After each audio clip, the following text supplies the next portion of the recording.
അത്ഭുതങ്ങൾ തീർന്നിട്ടില്ല, അടയാളങ്ങൾ തീർന്നിട്ടില്ല കാലത്തിൽ ഈ ലോകത്തിൽ. എൻ്റെ പേര് ജസ്റ്റിൻ ചീരൻ, മാങ്കാവ് ഇടവയിൽ നിന്ന് വരുന്നു.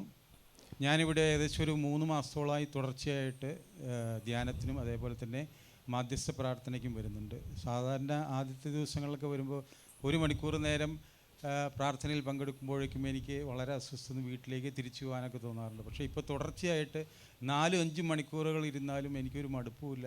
ഈവൻ ഭക്ഷണം പോലും കഴിക്കാതിരിക്കാനുള്ള ഒരു അനുഗ്രഹം ദൈവം തന്നു, അതിൻ്റെ ഒരു കൃപ തന്നു. രണ്ടാമത്തെ ഒരു സാക്ഷി എന്ന് പറയുന്നത് പ്രാർത്ഥിക്കാനുള്ള തടസ്സം എടുത്ത് മാറ്റി. ആദ്യം പ്രാർത്ഥിക്കുമ്പോൾ 1 മണിക്കൂർ കഴിയുമ്പോൾ ഇറങ്ങി വീട്ടിൽ പോകണം എന്നുള്ള ചിന്തയായിരുന്നു. ഇപ്പോൾ 4-5 മണിക്കൂർ ഇവിടെ ഇരുന്ന് പ്രാർത്ഥിക്കുന്നുണ്ട്. വൈകിട്ട് സമയങ്ങളിൽ വന്നിരുന്ന് പ്രാർത്ഥിക്കുന്നുണ്ട്. അങ്ങനെ വന്നപ്പോൾ ആത്മീയ മേഖലയിലുള്ള ആ തടസ്സം, ആ കുടുക്ക് കർത്താവ് എടുത്ത് മാറ്റി. അതിൻ്റെതായ രോഗസൗഖ്യങ്ങളും തുടർന്നുള്ള നാളുകളിൽ കാണാൻ സാധിക്കും. രണ്ടാമത്തെ സൗഖ്യം സാക്ഷി എന്ന് പറയുന്നത് എൻ്റെ മകൾക്ക് മറ്റേ M.Tech സിവിൽ എഞ്ചിനീയറിംഗ് പാസ്സായ കുട്ടിയാണ്. അവൾക്ക് കഴിഞ്ഞ വർഷം ശ്രീകൃഷ്ണപുരം എഞ്ചിനീയറിംഗ് കോളേജിൽ അസോസിയേറ്റ് പ്രൊഫസറായിട്ട് ജോലി ചെയ്തിരുന്നു. അതിനുശേഷം കുറച്ച് ബ്രേക്ക് വന്നു.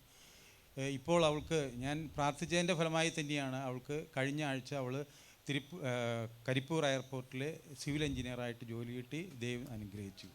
3 മാസമായിട്ടുള്ള ചേട്ടൻ വന്ന് പ്രാർത്ഥിക്കാൻ തുടങ്ങിയപ്പോൾ അവൾക്ക് അപേക്ഷ സമർപ്പിച്ചു. അതിൻ്റെ ഫലമായിട്ട് കോഴിക്കോടുള്ള കരിപ്പൂർ എയർപോർട്ടിൽ ജോലി കർത്താവ് നൽകി. കർത്താവ് അനുഗ്രഹിച്ചു. ഹല്ലേലൂയ.